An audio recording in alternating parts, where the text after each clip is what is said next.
오는 4월 보궐선거에 출마하는 여야 후보들을 만나는 순서입니다. 오늘도 부산으로 가겠습니다. 어제 더불어민주당 김영춘 예비후보와 이야기를 나눴는데 오늘은 국민의힘 부산시장 예비후보 가운데 한 분을 스튜디오로 모셨습니다. 화면으로 먼저 만나보시죠. 저는 본선 필승 카드가 중요하다고 생각합니다. 대한민국을 위해서 정권을 바꿔야 되고, 그러기 위해서는 이 정권을 바꾸는데 박형준과 같이 확실히 이길 수 있는 후보, 확장성이 있는 후보가 필요하다고 생각합니다. 제가 만약 부산시장 선거로 나선다면 서울시장 선거에도 도움이 되고 정권 교체에도 확실히 도움이 될 것입니다. 네, 박형준 예비후보 나오셨습니다. 안녕하십니까? 안녕하세요. 네네. 네, 후보님 앞서 영상 보니까 확실히 이길 수 있는 후보, 확장성 있는 후보 자신감을 표출하셨던데 실제로 지역 민심도 그런 자신감에 화답하고 있습니까? 제가 최근에 나온 여론조사들을 쭉 추이를 보면 저에게 좀 표가 결집되는 현상들이 보이고요. 정당 지지율보다 제 지지율이 좀 높게 나타납니다. 1대1 구도를 볼 때. 그런 것을 보면 제가 확장성이 있다는 이야기는 빈말은 아닌 것 같고, 그 기초 위에서 좀 더 확실하게 중도층 표까지, 보수는 물론이고 끌어모을 수 있는 후보가 될 수 있지 않을까 이렇게 생각합니다. 네. 어제 이 시간에는 가장 강력한 경쟁자 가운데 한 분이랑 화상으로 연결을 했어요. 김영춘 후보 같은 경우에도 추격에 자신감을 표현하시더라고요. 네. 그런데 또 일부 여론조사를 보면 또 실제로 추격하는 모습도 보입니다. 여기에 대해서 위기감도 느껴지는 것 아니냐 이런 분석도 나오고 있는데 어떻습니까? 네. 그 여당 후보들도 여러분이 나왔습니다만은 김영춘 후보로 좀 결집되는 양상이 보이면서 전체를 늘어났을 때 좀 그 김영춘 후보로 여권 지지표가 몰리는 경향이 있는 것 같고 1대1 구도에서는 아직 그렇게 뚜렷한 추격을 한다 이렇게 보이지는 않습니다. 예. 네. 후보님 그런데 일단 그 본선에 나가기 전에 국민의힘에서 예선을 치러야 되지 않습니까? 네네. 그 예선을 치러서 국민의힘 후보가 되셔야 되는데 어제 첫 TV 토론을 하셨죠?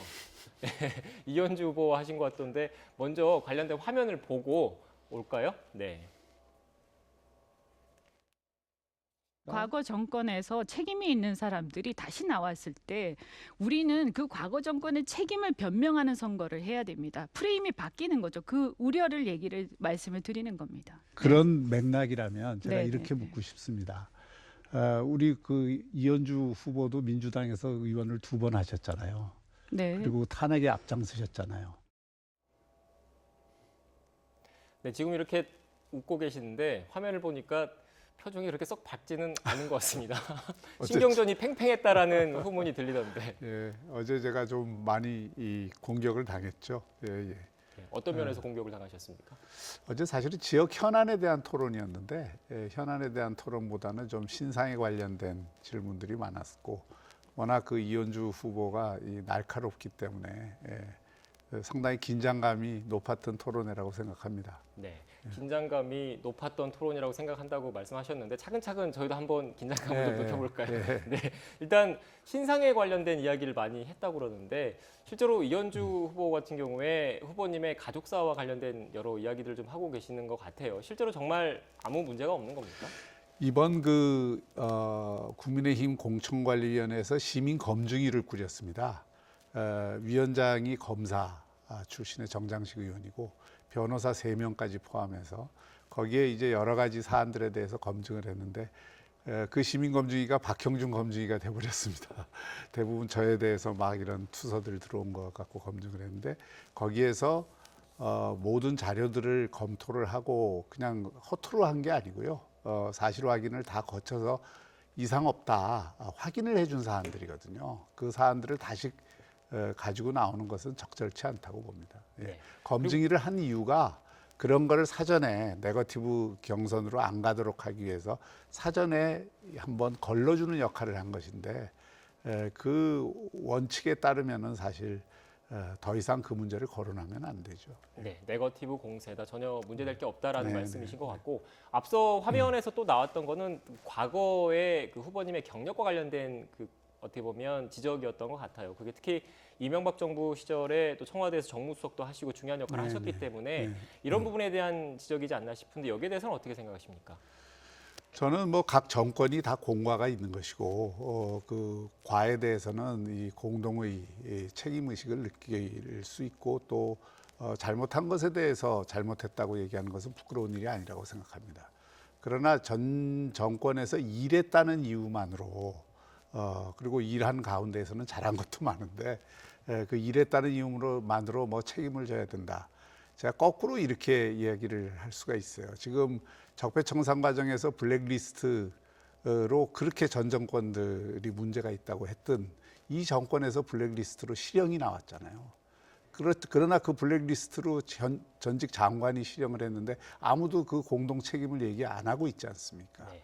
마찬가지예요. 어떤 문제가 있으면 그 사안에 대해서 책임을 지는 것이지 책임 안 질 일까지 전부 책임을 뭉뚱그려서 모두 거기에 일했던 사람들이 책임을 져야 된다.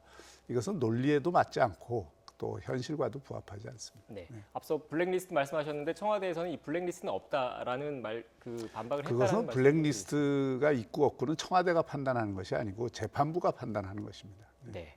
앞서 또 블랙리스트, 이른바 블랙리스트 말씀을 하셨으니까 이 질문을 안 드릴 수가 좀 없을 것 같습니다. 그 국회에서 오늘 정보위원회가 열려서 국정원이 업무 보고를 하고 있는데 관련돼서 집중된 질의가 이명박 정부 시절 국정원이 18대 국회의원 전원을 사찰하는 등 전방위적인 사찰이 있었다. 이런 의혹과 관련된 질의가 집중됐다고 하더라고요. 그런데 당시에 그 후보님께서도 이명박 정부 시절 청와대에 근무했기 때문에 연관성이 있는 것 아니냐 이런 의혹도 사실 불거지고 있는데 불편하시겠지만 여기에 대해서는 어떻게 불편할 거 없습니다. 네. 우선 분명히 할 것은 제가 하늘의 맹세컨대 그런 사실을 알지도 못하고 들은 적도 없습니다.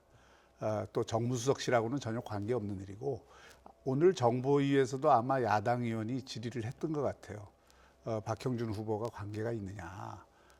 국정원 대답이 관계가 없다는 대답을 들었다고 얘기를 들었습니다. 그래서 이 문제를 뭐 책임질 일이 있으면 책임져야 될 것이고 또 문제가 있으면 문제가 있는 대로 드러내야 되겠지만 왜 지금이냐 하는 문제를 지적 안 할 수가 없고 국정원 그 민간 TF까지 꾸려서 6개월 동안 소위 서버와 데이터베이스를 다 훑었다고 그러는데 그때도 마찬가지예요. 그때도 굉장히 뭐 문제가 많은 것 같다고 얘기를 했지만은 결국 용두사미로 끝났습니다. 그때 재판에 가서 유죄받은 사람 거의 없어요.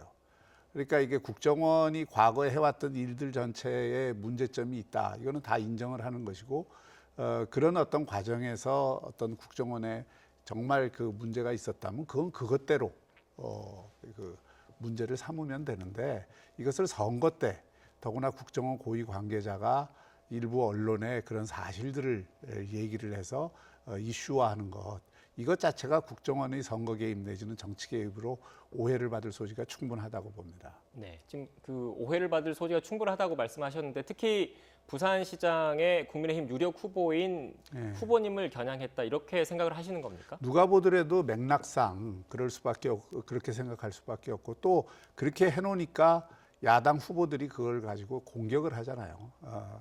뭐 밝히라, 뭐 연루 사실이 있는 것 아니냐, 또 그와 관련된 또 다른 그 뉴스들도 생산이 되고 그거 자체가 결국은 저에게는 정치적인 타격을 주는 겁니다. 네, 알겠습니다. 이 얘기까지 좀 짚어봤고 국민의힘 단일화 얘기를 좀 해볼게요. 어떻게 보면 그 후보님께서 국민의힘 내부에서는 유력한 주자이기 때문에 반 박형준 단일화 움직임도 좀 있다고 하던데 성사 가능성이 있다고 보십니까? 선거에서 역시 그 이기는 것이 목적이기 때문에 그 이기기 위해서 여러 가지 합종 연행이 일어날 수 있다고 보고요. 지금 다른 후보들 간에 지금 여론조사상의 격차가 상당히 나기 때문에 단일화를 통해서 공동 대응을 하겠다는 전략은 굉장히 자연스럽게 나올 수 있는 거라고 생각합니다. 다만 그렇게 단일화를 한다고 해서 시너지를 거둘 수 있느냐 하는 것은 좀 별개의 문제겠죠. 저로서는 뭐 4명이 싸우든 2명이 경선을 하든 크게 개의치 않는다는 입장입니다. 네. 일단 크게 개의치 않고 자신 있다라는 말씀이신 것 같은데 부산시장이 시장으로 당선된다면 가장 내세워서 역점을 두고 추진할 공약은 어떤 겁니까? 지금 2000년에서 2018년까지 전국의 그 경제 성장률이 4%인데 부산이 2.7%입니다. 2010년대에서는 그게 더 벌어졌어요. 그 이유가 두 가지입니다. 하나는 생산 가능 인구가 계속 줄고 있고 젊은 층 유출 때문에, 두 번째는 생산성, 이 제조업이든 서비스업이든 낮습니다. 이 얘기는 뭐냐? 부산에 혁신 역량이 없다는 겁니다. 그 혁신 역량을 새로 구축하는 것을 시작하는데, 그 혁신 역량은 결국 사람과 기업과 돈이에요. 그 사람은 어디서 키우냐면 대학이기 때문에 제가 가장 중점적으로 하려고 하는 것은 모범적인 산학협력 도시를 통해서 대학을 새롭게 이 취업지향적으로 또 산업과 연결된 대학으로 바꾸고, 그 속에서 기업이 대학 속으로 들어가고, 그 과정에서 시가 외부에서든 내부에서든 돈을, 금융 지원을 하는 시스템을 제가 그 시장이 되면 1년 안에 어느 정도는 발판을 만들어 놓을 거고요. 그걸 위해서 대기업이라든지 글로벌 투자라든지 이런 것을 1년 안에 유치를 해서 적어도 이게 이제 부산이 흐름이 바뀌는구나, 그동안의 악순환이 선순환으로 바뀌는구나 하는 그 물꼬를 트는 데 집중하겠습니다. 네. 그런데 또 부산 같은 경우에 가장 큰 선거 이슈 가운데 하나가 가덕도 신공항이지 않습니까? 네네. 이와 관련된 공약도 있을 것 같은데요. 예, 가덕도 공항은 다시 한번 말씀드리지만 대한민국의 국제 물류 허브 기능을 할 수 있는 데가 두 군데가 있는 겁니다. 수도권하고 부산이 있는 건데, 부산권이 있는 건데, 남부권이죠. 이것을 키우는 것이 대한민국을 위해서도 좋습니다. 그리고 여기는 항만이 세계 6위 항만이 있고, 항공 물류가 대세인 시대를 우리가 살고 있고, 또 그 공항이 생김으로써 산업이나 물류나 새로운 신산업들을 엄청나게 확장할 수 있기 때문에, 또 그 공항을 매개로 해서 새로운 철도라든지 새로운 하이퍼루프와 같은 교통수단이라든지 이런 것들을 연결을 하면 사통팔달을 시킬 수 있기 때문에 그 미래 가치는 저는 100조가 넘는다고 봅니다. 그래서 이런 어떤 국가 경쟁력의 차원에서도 부산의 이 허브 기능을 갖는 공항을 만드는 것이 필요하고, 그 허브 기능을 갖기 위해서는 그것만 갖고 되는 게 아니고 그와 연관된 물류 산업단지, 또 교통수단, 또 여러 가지 어떤 항만과의 연결 문제, 이런 것들을 복합적으로 접근을 하는 것이 대단히 중요하다고 생각합니다. 네. 그런데 부산 같은 경우에는 전통적으로 제조업과 해운 물류가 중심이 된 도시이지 않습니까? 그런데 앞서 그 대학교를 기반으로 한 새로운 프레임을 만들겠다라 말씀하셨는데, 기존에 또 계시던 제조업과 해운 분야에 계시던 분들을 위한 공약도 좀 필요한 것 같습니다. 그것도 마찬가지입니다. 네. 기존의 제조업도 현재로만은 안 되거든요.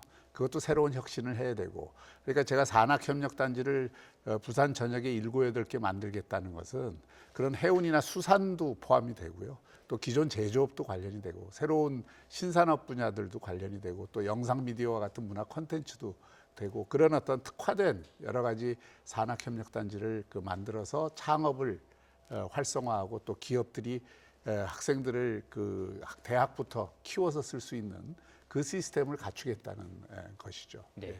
후보님, 그런데 그게 그 보궐선거에 당선된 시장 임기가 1년 남짓이잖아요. 1년 안에 그게 가능하겠습니까? 1년 안에 될 수 있는 일은 아닙니다. 제가 1년 안에 할 수 있는 5년을 기준으로 해서 제가 말씀드리는 것이고요. 당선이 되시면 재선을 해야죠. 네. 예, 그래야 의미가 있는 것이고, 1년 안에는 제가 글로벌 유치라든지 투자 유치라든지 대기업 유치라든지 또 이 디지털 자산거래소와 같은 새로운 형태의 금융 기능을 확보하는 데 제가 초점을 맞출 것이고요.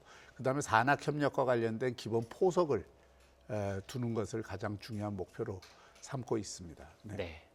후보님, 시간이 저희가 15분씩 항상 하고 있거든요. 마지막으로 질문 하나 드릴게요. 좀 껄끄러운 질문일 수도 있는데, 가장 꺼려지는 후보가 누구인지 그 후보의 장단점을 좀 설명해 주시겠습니까? 어디서요? 경선에서 본선에서? 경선, 일단은 지금은 예선을 통과하셔야 되잖아요. 예선에서. 예. 아무래도 어제 저를 많이 공격했던 이현주 후보가 까다로운 후보죠. 예, 까다로운 후보고. 장단점을 좀 얘기해 주시죠. 장점은 대단히 공격력이 사실 뛰어나죠. 전투력도 있고, 그리고 어떤 정치인으로서 가져야 될 권력 의지, 이런 것들이 상당히 강하다고 생각을 하고요. 뭐 단점을 얘기하기는 좀 그렇습니다. 그래도 정작 궁금한 건 단점을 말씀하신 게 궁금할 것 같은데. 시민들이 평가할 문제라고 생각합니다. 네, 알겠습니다. 시간이 조금 더 남았는데 김영춘 예비 후보에 대해서는 어떻게 생각하십니까? 개인적으로 저는 굉장히 가까운 사이고 또 개인적으로는 사감이 전혀 없습니다. 요즘 이제 후보가 서로 되다 보니까 그 예봉을 들이대는데 저는 선거에서는 어떤 공적인 경쟁이기 때문에 저도 치열하게 경쟁을 할 것이고요. 결과가 나온 다음에는 또 그런 어떤 개인적 우정을 이어갔으면 하는 바람입니다. 네, 알겠습니다. 앞으로 여러 절차가 있기 때문에 바쁜 하루하루 보내실 것 같은데 힘내시기 바라겠습니다. 지금까지 국민의힘 부산시장 예비 후보 박형준 교수와 이야기 나눴습니다. 오늘 말씀 고맙습니다. 고맙습니다. 네.